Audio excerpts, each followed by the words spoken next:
My daughter-in-law moved into my house 43 days after my wife died. She said she was there to help. I believed her.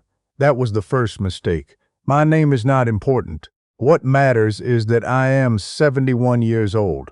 I spent 38 years working as a civil engineer for the county, and I know how to read a blueprint. I know when a foundation is solid and when it's been poured wrong. I know the difference between something that looks sturdy and something that actually is. I did not apply any of that knowledge to my own family. My wife, Carol, we were married 44 years. She passed in early November, a Tuesday morning, quietly, the way she did everything. No drama. She just stopped. The doctor said her heart gave out. I think she was simply finished, and she left on her own terms the way she always did. My son, I'll call him my son, because that is what he is. He drove up from Phoenix with his wife the day after. They stayed for the funeral. They stayed for the week after. And then my daughter-in-law stayed longer. My son had to go back. He manages a supply chain team, and apparently the supply chain does not mourn. She told him, and she told me, that she wanted to make sure I was okay. I was not okay. That part was true. I was 71 and suddenly alone in a 4-bedroom house in Flagstaff that Carol and I had lived in for 26 years. Every room smelled like her. I didn't know how to cook much beyond eggs and sandwiches. I had never paid a bill online in my life. Carol handled all of that. She was sharp with numbers. I was the one who read blueprints. She was the one who made the money work. So when my daughter-in-law offered to help me set up online banking, I said yes. When she offered to help me understand the Medicare supplemental forms that had been piling up on the kitchen table, I said yes. When she offered to sit with me at the dining room table and go through Carol's filing cabinet to understand what accounts existed, what the balances were, what was coming in and what was going out, I said yes to that too. She was patient. She was kind. She made coffee, and she did not rush me. She wrote things down in a notebook and explained them slowly. I thought I was lucky to have her. My son called every few days. He always asked how his wife was holding up. Not me. Her looking back, I noticed that now. She stayed for 3 weeks that first visit. Then she went back to Phoenix. Then she came back up in January, said she wanted to check on me, make sure I was managing. She stayed another 2 weeks. She offered to take over the bill payments entirely. Set up auto pay. She said simplify everything. I told her I appreciated it, but I wanted to learn to do it myself. She smiled and said, of course. But she had already spent 6 weeks in my house by that point. 6 weeks going through every drawer in Carol's filing cabinet. 6 weeks at my kitchen table with a notebook full of account numbers and routing information and insurance policy details.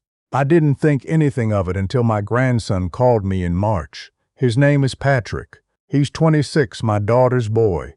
My daughter lives in Albuquerque. Patrick works in IT security for a hospital system there. He's quiet, serious, the kind of kid who was always taking apart electronics when he was 12 to see how they worked. He calls me every Sunday. He always has. That Sunday in March, he asked me something strange. He said, "Grandpa, have you checked your bank statements lately?" I said I hadn't. I said your aunt, his aunt, my daughter-in-law, had been helping me manage everything, and I trusted her to keep it organized. There was a silence on the phone, not a long silence, just a beat too long. He said, "Can you log in and look right now, while we're on the phone?" I said I didn't really know how to navigate the website very well. He walked me through it, step by step, over the phone, the way he always does with me in technology. No impatience, just clear instructions. What I found on that screen did not make sense to me at first. There were 11 transfers between January and March, each one between $900 and $400, all going to the same external account. I did not recognize that account number. The transfers were spaced out, not every week, but irregular. Sometimes 6 days apart, sometimes 12, never round numbers. Carol and I had worked for 38 years. We had saved carefully. That account had just over $190,000 in it when she passed. I sat in my kitchen chair and I looked at that screen, and my chest felt like something was pressing on it from the inside. Patrick said, "Grandpa, don't close that window. Don't do anything yet. Can you write down those transfer amounts and dates on a piece of paper?" I wrote them down, he said. "Okay." Now I need to tell you something, and I need you to listen to the whole thing before you say anything. He told me that the pattern of those transfers, the irregular spacing, the amount staying just under 1,002 in most cases, was a textbook method for avoiding bank fraud detection alerts. Most banks flag round numbers and consistent patterns. Whoever was moving this money knew that. He said, "This isn't an accident, Grandpa. Someone set this up deliberately." I sat there for a long time without saying anything. He said my name. He said, "I know this is hard, but I need to ask you, does anyone else have access to your login credentials? Your username, your password, your security questions?" I thought about it, and I remembered. I remembered sitting at the kitchen table in December. I remembered my daughter-in-law writing things down in her notebook. I remembered her asking me to create an online banking login while she watched, so she could walk me through it. I remembered her suggesting a password and saying, "Write this down somewhere safe," and I had. I had written it on a notepad that I kept in the kitchen drawer. I remembered her going through that drawer. I didn't say any of that to Patrick right away. I just said, "I think I need to call my bank." He said, "Yes, but before you do, I want to come up. I want to be there with you when you make that call. Can you give me until Friday?" I said yes. Patrick drove up from Albuquerque on Thursday night. He didn't tell anyone else he was coming. I didn't mention it to my son, didn't mention it to my daughter-in-law. Patrick asked me to keep it quiet until he got there. He said he wanted to understand the full picture first. He arrived around 9 in the evening. I made sandwiches. He sat at the kitchen table with his laptop, and I gave him permission to look at everything. The bank account, the email account Carol had set up for household bills, the documents folder on the old desktop computer in the study that I barely used. He worked quietly for about 2 hours. I sat across from him and I watched his face. He didn't look alarmed at first. He looked focused, the way he always does when he's working through a problem. But around 11 o'clock, I stopped typing and sat back in his chair and rubbed his face with both hands. I said, "Tell me." He said, "Okay, so the transfers, they were initiated from this computer, from the desktop in your study. The login session timestamps match days when you told me you were out of the house. There are 3 sessions in January and 2 in February where someone logged into your bank account from this IP address while you were, by your own account, either at your doctor's office or at the grocery store." I said, "She has a key." He nodded. He already knew that. He said there was more. He had found in the email account a folder that had been created and then, he believed deliberately, hidden from the main inbox view. Inside that folder were several email chains. One was with an attorney whose name I didn't recognize, discussing something called a power of attorney document. Another was a series of emails with my insurance company regarding a policy change, a beneficiary change, that I had no memory of requesting. He turned the laptop to face me. I read the emails. They were written as if they were from me. The email address they came from was mine. The language was formal and careful. They were not from me. I had never sent a single one. I sat at my kitchen table in Flagstaff, Arizona at 11:30 at night, and I understood for the first time what had been happening in my own home for 4 months. Patrick said, "Grandpa, I think we need to call the police. Not the bank first, the police. This has crossed into criminal territory." I said I knew. He said, "I know this is going to be hard. She's family. But what she's done is not a mistake. This was planned." I thought about Carol. I thought about the account number she was never going to see again. The retirement savings we had talked about spending on a trip to Portugal someday. We never took that trip. Carol got sick before we could plan it seriously. And now someone had been quietly taking pieces of what was left of that plan, in amounts small enough not to trip the alarm. I said, "Make the call." Patrick called the Flagstaff Police Department non-emergency line that night. They sent an officer to the house the next morning, Friday. Patrick had prepared a printed summary, the transfer dates and amounts, the IP address login timestamps, the hidden email folder contents, the beneficiary change request, the power of attorney correspondence. 11 pages, organized into sections with tabs. The officer sat at my kitchen table. the same table where my daughter-in-law had written in her notebook, and he read through all of it slowly. He said he was going to refer this to the detective unit. He said it appeared to involve financial elder abuse, identity fraud, and possibly forgery. He said those were serious charges. He asked me how well I understood what had been taken. I told him about the 11 transfers.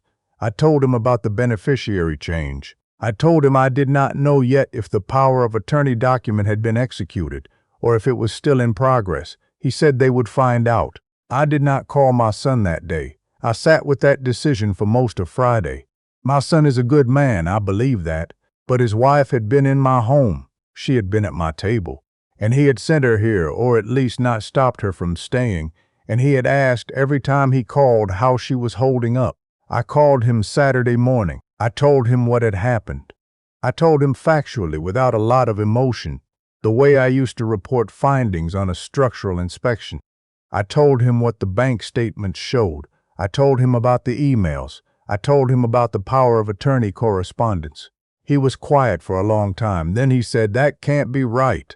I said, "I know what I found. Patrick found it and I verified it myself." He said, "There has to be an explanation." I said, "There might be. But until there is, I've changed my locks and I've changed my banking password and I've spoken to the police." He said her name. He said it the way you say someone's name when you're defending them, like the name itself is an argument. He said she would never do something like this. He said she loved me. He said she had given up weeks of her own life to come up here and take care of me. I said, "I know what the timestamps show. I was not home, she was here. The transfers came from this computer." He hung up. He called back 6 hours later. His voice was different, quieter. He said he had confronted her. He said she had cried. He said she had told him the transfers were loans, that I had asked her to move money for me for safekeeping because I didn't trust online banking. I had never said any such thing to her.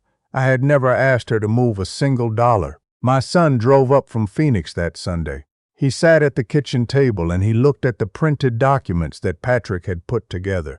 He read them the way I used to read blueprints, slowly going back to check details, starting over when something didn't add up. When he was finished, he was quiet for a long time. He said, "Dad, I'm sorry. I didn't say anything." He said, "I should have been the one up here. I should have come myself." I said, "Yes." He said it again. He said, "I'm sorry." The detective assigned to the case called me the following Tuesday.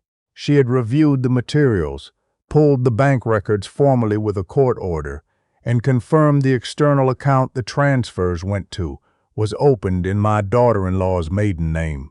She said the beneficiary change on the insurance policy had been submitted but not yet processed. They had caught it in time. She said the power of attorney document appeared to have been drafted by an attorney who had since been contacted and had confirmed that the client who retained him had represented herself as my authorized representative, which was false. The detective said, and she said my name. She said, "We're going to move forward with charges." I asked what charges. She said elder financial abuse, identity theft, and fraud. She said given the documented evidence, the login timestamps, the forged email instructions to the attorney, the account opened specifically to receive the funds. This was not a case they expected to have difficulty prosecuting. I said I understood. She said the arrest would happen within the next few days. She asked if I had any questions. I said only one. I said, "How much of it can be recovered?" She said the external account still held most of the transferred funds, just over $12,000. She said the bank's fraud department would be involved in the recovery process, and that given the circumstances, she was optimistic.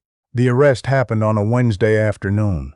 I was not there. I was at my kitchen table when my son called me from Phoenix, his voice strange and flat, and told me that officers had come to their house and taken her away.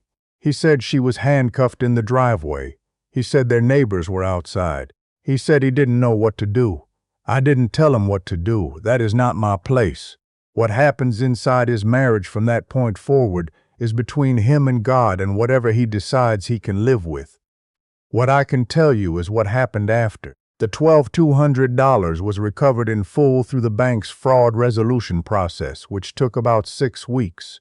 The attorney who had drafted the power of attorney document was reported to the Arizona State Bar. That matter is ongoing. The beneficiary change was reversed. My daughter-in-law was charged with 3 counts. Her attorney entered a plea of not guilty. A trial date was set. I did not attend the preliminary hearings. Patrick attended one to verify he might be called as a witness. My son and I speak on the phone on Sundays now. He and his wife are separated. He sounds like a man who is trying to figure out who he is again, which I understand, because that is what I have been doing too. I changed the locks in February. In March, I finally learned to pay my own bills online. Patrick walked me through it again patiently, the same way he always does. He set up 2-factor authentication on every account. He showed me what my bank statements are supposed to look like. He showed me how to check them myself every week, and I do. Carol would have caught it. Carol would have seen it the first month. She was sharp like that. I am not as sharp as she was. But I am learning. I bought a simple composition notebook. I keep it in the desk drawer in the study, the drawer she used to go through. Every Sunday after Patrick and I get off the phone, I write down the account balance and any transactions from the week. Just the date, the amount, the description. That is all. It takes about 5 minutes. I don't know why it took a crime to teach me to do something that simple. I do know this. My house is mine. My savings are mine. The account that Carol and I built together over 38 years, it is still there, mostly intact. Because my grandson drove 4 hours on a Thursday night and sat at my kitchen table until 11 o'clock and did not rush me and did not make me feel stupid for not knowing sooner. If you are older and someone in your family is offering to help you manage your money, let them help. But watch. Check the statements yourself every single month. Know the account number. Know the balance. Write it down in a notebook if you have to. The people who love you will not mind you checking. The ones who do mind, that is your answer right there.